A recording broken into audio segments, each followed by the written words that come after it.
வணக்கம்.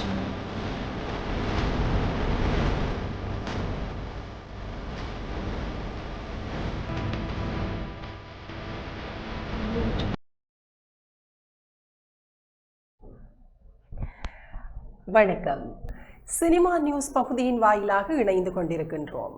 இணைந்திருக்கும் நான் ரோஹிணி அருந்தவச்செல்வம். சினிமா துறை உலகில் மிகவும் முக்கியமாக பேசப்பட்ட செய்திகளின் தொகுப்புகளில் சிலவற்றை இப்பகுதியின் ஊடாக பார்க்கலாம்.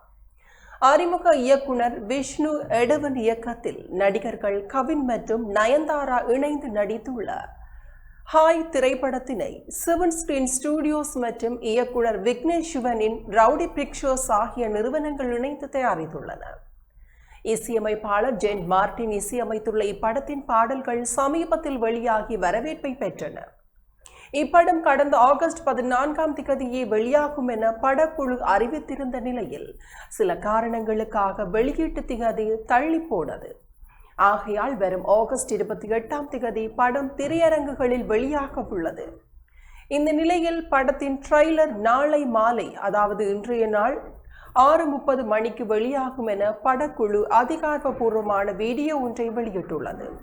அதில் கவின், நயன்தாரா ஆகியோர் படத்தின் ட்ரெய்லர் திகதியை அறிவித்துள்ளனர். தணிக்கை வாரியம் இத்திரைப்படத்திற்கு UA சான்றிதழ் வழங்கியுள்ளதும் குறிப்பிடத்தக்கது. நடிகை கியாரா அத்வானி டாக்ஸிக் திரைப்படத்தில் நடித்ததால் தனக்கு புதிய அனுபவங்கள் பல கிடைத்துள்ளதாக கூறியுள்ளார்.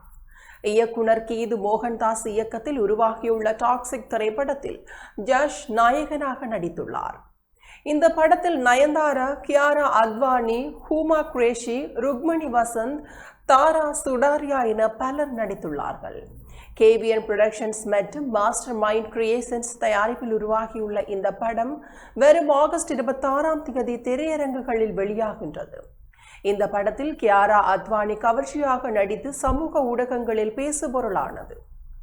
இந்த படத்தின் புகைப்படத்தை பகிர்ந்த கியாரா அத்வானி தனது இன்ஸ்டா பக்கத்தில் கூறியிருப்பதாவது: சில நேரங்களில் திரைப்படம் என்பது நாம் அறியாத ஓர் உலகத்திற்குள் நம்மை அழகாக அழைத்து செல்லும். ஒவ்வொரு புதிய கதாபாத்திரமும், புதிய செட், பைத்தியக்காரத்தனமான சவால்களும் நமக்கு திறமை எவ்வளவு இருக்கிறது என்பதை கற்றுக் கொடுக்கும்.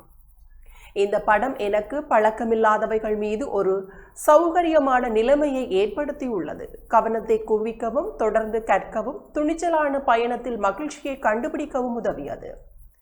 நம்மை பயமுறுத்தும் சிறிய விஷயங்களின் மீது பரீட்சாத்த முயற்சிகள் செய்ய விளைவதுதான் நான் முன்னேற்றமாகவே கருதுகிறேன். இங்கு புதிய திறமைகள், புதிய துணிச்சல்கள், அதில் குதிக்க தேவையான ஆர்வமும் மீண்டும் மீண்டும் கிடைக்கிறது என்று தெரிவித்துள்ளார். நடிகை அதித்தி சங்கர், அர்ஜுன் தாஸ் நடிப்பில் உருவான ஒன்ஸ் மோர் திரைப்படம் ஆகஸ்ட் 28 திரையரங்குகளில் வெளியாக உள்ளது. இது அதித்தியின் 4வது திரைப்படமாகும். இஷ்டத்திற்கு நடிக்காமல் நல்ல கதாபாத்திரங்களாக தேர்ந்தெடுத்து குறைவாக நடித்தாலும் போதும் என்கிறார். இந்த நிலையில் நேர்காணலில் பேசிய நடிகை அதித்தி சங்கரிடம் உறவுகளில் சுலபமாக பச்சை கொடி, சிவப்பு கொடி என வகைப்படுத்தப்படுகிறார்களா என கேட்கப்பட்டது. அதற்கு அதித்தி சங்கர், அண்மையில் சக நடிகை ஒருவரின் பேச்சை கேட்டேன். அவர் சொன்னதில் பலருக்கு மாறுபட்ட கருத்துக்கள் இருக்கலாம். ஆனால் நான் தலை வணங்குகிறேன். அவர் பேசிய விஷயத்தை முக்கியமான விழிப்புணர்வாகவே பார்க்கிறேன். பல பெண்களும் ஆண்களும் இதே பிரச்சனையை எதிர்கொண்டு வருகின்றனர். ஆனால் இது தங்களுக்கு தான் நடக்கிறதா என தெரியாமலும் உள்ளனர் என்றார். அதித்தி சங்கர் அனுமபா பரமேஸ்வரனின் பேச்சை குறிப்பிட்டே தன் கருத்துக்களை கூறியிருக்கிறார். சில நாட்களுக்கு முன்பு நேர்காணலில் பேசிய அனுபமா தன் முன்னாள் காதலரால் சந்தித்த துன்புறுத்தல்களையும் பகிர்ந்து கொண்டார். இதில் நாசிஸ்ட் காதல் வன்முறை குறித்து யாரும் பெரிதாக அறிவதில்லை. இது உளவியல் ரீதியாக நம்மை துன்புறுத்துவது. என் முன்னாள் காதலில் நடந்தது இதுதான். கடந்த 2 ஆண்டுகளாக நான் இதை அனுபவித்து வந்தேன். ஆனால் இது வன்முறைதான் என்பதை அறியவே நீண்ட காலமாகிவிட்டது. நினைத்து பாருங்கள், ஒரு நாள் அவர் ரெமு அப்படி ஒரு காதல் நம்மிக்கு கொடுத்து வைத்த ஆள் என்கின்ற அளவிற்கு கனவுகள் துளிர்க்கும். அடுத்த நாள் அந்நியன் ஆகிவிடுவார். மோசமான துன்புறுத்தல்களை எதிர்கொள்ள வேண்டும். பின் அம்பியாக மாறி அழுது கெஞ்சி நம்மை சமாதானப்படுத்துவார். நடிகை மடோனா செபாஸ்டியன் தன் நாசிஸ்ட் காதல் அனுபவங்கள் குறித்து பேசிய போதுதான் நாமும் இப்படியான சூழ்நிலையில் தான் இருக்கிறோம் என்பதை நினைத்து நடுங்கினேன் என கூறியது சமூக வலைதளங்களில் விவாதங்களை ஏற்படுத்தியது. இது குறித்து அதித்தி சங்கர் பேசியதும் தற்போது கவனம் பெற்று வருகிறது.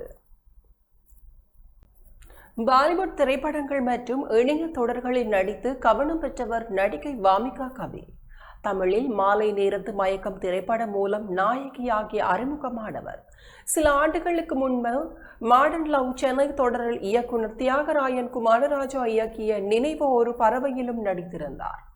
தற்போது இயக்குனர் லோகேஷ் கனகராஜுடன் இவர் நடித்த டிசி திரைப்படம் திரையரங்குகளில் வெளியாகி வெற்றி படமாக மாறியுள்ளது. வணிக ரீதியாக ரூபாய் 100 கோடி வரை வசூலித்திருக்கலாம் என கருதப்பட்டுள்ளது. வசூல் வெற்றியை தாண்டி விமர்சன ரீதியாகவும் பாராட்டுகளை பெற்றதுடன் நடிகை வாமிகா கபிக்கு நல்ல பெயரை பெற்றுக் கொடுத்துள்ளது. டிசியில் சந்திரா என்கின்ற கதாபாத்திரமாகவே வாழ்ந்ததாக வாமிகாவை ரசிகர்கள் பாராட்டி வருகின்றனர். மேலும் இந்த வரவேற்பால் நடிகை வாமிகா கபியும் மிகுந்த உற்சாகத்தில் இருக்கிறார். இதனால் டிசி படப்பிடிப்பு புகைப்படங்களை இன்ஸ்டாகிராமில் பகிர்ந்து முதல் முறை சந்திரா என் வாழ்க்கையை மாற்றிய போது என்னை தவிர வேறு யாருக்கும் அது தெரியாது. இரண்டாவது முறை உலகமே அவளை அறிந்தது. திரைப்படத்தில் தாஸ் சந்திராவை மீட்டு அவளின் சுதந்திரத்தை கொடுத்து உண்மையில் அவள் யார் என்பதை கண்டுபிடிக்க வைத்தார். எங்கோ இந்த பயணத்தில் சந்திராபாவும் எனக்கு அதையேதான் செய்தேன். நான் இதுவரை சந்திக்காத என்னை மீட்டதுதான் நான் எதுவாக முடியும் என்பதையும் காட்டினாள் என அந்த பதிவில் அவர் தெரிவித்துள்ளார். கேரளாவில் நடந்த படப்பிடிப்பின் போது நடனமாடிக்கொண்டிருந்த ராஷ்மிகா மந்தனா தவறி கீழே விழுந்ததில் தொடை மற்றும் இடுப்பு பகுதியில் காயம் ஏற்பட்டு தற்போது ஓய்வில் இருந்து வரும் ரஷ்மிகா கட்டாய ஓய்வு தனக்கு கவலை அளிப்பதாக தெரிவித்துள்ளார். இந்திய சினிமாவின் முன்னணி நடிகையான ராஷ்மிகா மந்தனா தற்போது இயக்குனர் ரவீந்திரா புள்ளி இயக்கத்தில் மைசா என்கின்ற தெலுங்கு திரைப்படத்தில் நடித்து வருகிறார். ஆக்ஷன் த்ரில்லரான மைசா படத்தில் கோண்டு இனத்தை சேர்ந்த பெண்ணாக ராஷ்மிகா மந்தனா நடித்து வருகிறார். உண்மை சம்பவங்களை மையமாக கொண்டு உருவாகும் இப்படத்திற்காக முக்கிய சண்டை காட்சிகள் மற்றும் நீருக்கடி காட்சிகள் படப்பிடிப்பை அவர் அண்மையில் முடித்திருந்தார். இதற்கிடையில் சமீபத்தில் கேரளாவில் நடந்த படப்பிடிப்பின் போது நடனமாடிக்கொண்டிருந்த ராஷ்மிகா தவறி கீழே விழுந்ததில் தொடை மற்றும் இடுப்பு பகுதியில் காயம் ஏற்பட்டது. தசைநார் கிழிவு பிரச்சனையால் அவர் 6 வாரங்கள் வரை ஓய்வெடுக்கவும் டாக்டர்கள் அறிவுறுத்தினார்கள். இதனைத் தொடர்ந்து இனி மிஷின் போல் இயங்குவது தவறு, தொடர் வேலைகளுக்கு இடையே கடவுள் எனக்கு கொடுத்த கட்டாய ஓய்வு என்று ராஷ்மிகா தெரிவித்திருந்தார். தற்போது ஓய்வில் இருந்து வரும் ராஷ்மிகா ஓய்வும் தனக்கு கவலையளிப்பதாக தெரிவித்துள்ளார். அவர் கூறும்போது, வீட்டிலேயே என் பொழுதுகள் கடந்து செல்கின்றன. கட்டாய ஓய்வும் கவலையளிக்கவே செய்கிறது.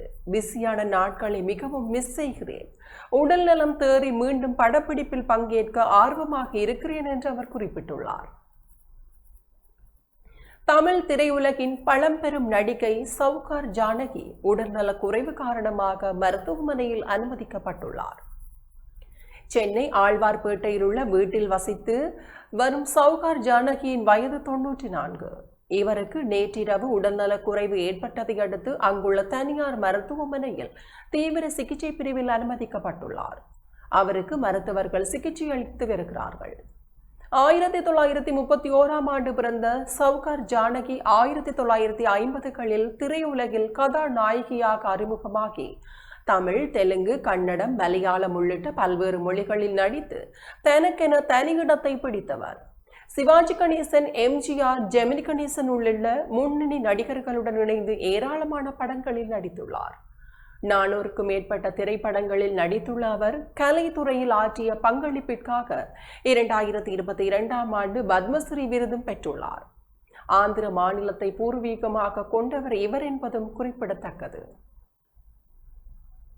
நேர்காணல் ஒன்றில் கலந்து கொண்ட சிம்புவிடம் எதிர்காலத்தில் அரசியலுக்கு வருவீர்களா என கேட்ட கேள்விக்கு எதிர்காலத்தில் என்ன நடக்கும் என்பது தனக்கு தெரியாது, காலம்தான் அதற்கு பதில் சொல்ல வேண்டும் என்று பதிலளித்துள்ளார். தமிழ் சினிமாவில் குழந்தை நட்சத்திரமாக அறிமுகமாகி தற்போது முன்னணி நடிகராக பலம் பெறுபவர் சிலம்பரசன். நடிகர் மட்டுமன்றி கதையாசிரியர், இசையமைப்பாளர், எழுத்தாளர், பாடகர் என பன்முக திறமை கொண்ட இவர் ரசிகர்களால் சிம்பு மற்றும் SDR என அழைக்கப்படுகிறார். தற்போது வெற்றிமாறன் இயக்கத்தில் உருவாகி வரும் அரசன் திரைப்படத்தில் சிம்பு நடித்து வருகிறார்.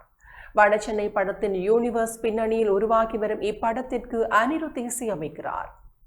வி கிரியேஷன் சார்பில் தானு தயாரிக்கிறார். சிம்பு வெற்றிமாறன் கூட்டணி முதல் முறையாக இணைந்துள்ளதால் அரசன் படத்தின் மீதான எதிர்பார்ப்பு ரசிகர்கள் மத்தியில் அதிகரித்துள்ளது.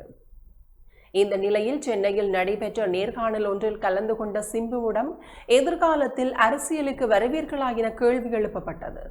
அதற்கு பதிலளித்த அவர் சிறுவயதில் இருந்தே தனக்கு அரசியலில் ஈடுபாடு இருந்ததில்லை என தெரிவித்துள்ளார். தனது தந்தை அரசியலில் சந்தித்த கஷ்டங்களை அருகில் இருந்து பார்த்ததாகவும் மக்களுக்காக உழைக்க நினைத்த தனது தந்தைக்கு ஏற்பட்ட சிரமங்களை தன்னை பாதித்ததாகவும் கூறியுள்ளார். இதன் காரணமாக அரசியல் பக்கம் தான் செல்லவில்லை என்றும் ஆனால் எதிர்காலத்தில் என்ன நடக்கும் என்பது தனக்கு தெரியாது என்றும் சிம்பு தெரிவித்துள்ளார். காலம்தான் அதற்கு பதில் சொல்ல வேண்டும் என்றும் அவர் கூறியுள்ளார். மேலும் தமிழகத்தில் முதலமைச்சர் விஜயின் ஆட்சி எப்படி இருக்கிறது என சிம்புவிடம் கேள்வி எழுப்பப்பட்டது. அதற்கு பதிலளித்த அவர் அவருடைய 100 நாள் ஆட்சி சரியாக சென்று கொண்டுள்ளது. ஆனால் அதை பற்றி இப்போதே பேசுவது சரியில்லை. அதற்கான நேரத்தை கொடுக்க வேண்டும். இப்போதைக்கு எங்கள் அண்ணன் நன்றாக செயல்பட்டு கொண்டுள்ளார். அண்ணன் தொடரட்டும், அவர் தனது கண்டினியூ பண்ணட்டும் என்று அவர் அந்த பதிவில் தெரிவித்துள்ளார். நெல்சன் திலீப்குமார் இயக்கத்தில் ரஜினிகாந்த் நடிப்பில் கடந்த 2023ஆம் ஆண்டு வெளியான திரைப்படம் ஜெயிலர். ரம்யா கிருஷ்ணன், மிர்னா விஜயகாந்த், வசந்த் ரவி உள்ளிட்ட பலர் நடித்திருந்த இந்த படத்தை சன் பிக்சர்ஸ் நிறுவனம் தயாரித்திருந்தது. அனிருத் இசையமைத்திருந்தார். ரசிகர்கள் மத்தியில் மிகப்பெரிய வரவேற்பை பெற்ற இப்படம் உலகளவில் 600 கோடிக்கு மேல் வசூலித்ததாக கூறப்பட்டது. ஜெயிலர் படத்தின் வெற்றியை தொடர்ந்து தற்போது அதன் 2ஆம் பாகமான ஜெயிலர் 2 திரைப்படம் உருவாகி வருகிறது. மீண்டும் ரஜினிகாந்த், நெல்சன் திலீப்குமார் கூட்டணி இணைந்துள்ளதால் இப்படத்தின் மீதான எதிர்பார்ப்பு ரசிகர்கள் மத்தியில் அதிகரித்துள்ளது. முதல் பாகத்தை போலவே 2ஆம் பாகத்திலும் மோகன்லால், சிவராஜ்குமார் ஆகியோர் முக்கிய கேமியோ கதாபாத்திரங்களில் நடித்துள்ளதாக கூறப்படுகிறது. மேலும் ரம்யா கிருஷ்ணன், பாலிவுட் நடிகர் மிதுன் சக்கரவர்த்தி, சந்தானம், சுராஜ், வெஞ்சரமூடு, யோகிபாபு உள்ளிட்ட பலரும் இந்த திரைப்படத்தில் நடித்துள்ளனர் என்பதும் குறிப்பிடத்தக்கது. இத்துடன் சினி நியூஸ் பகுதி நிறைவு பெறுகின்றது. தொடர்ந்து நமது செய்திகளுடன் இணைந்து கொள்ளுங்கள். வணக்கம்.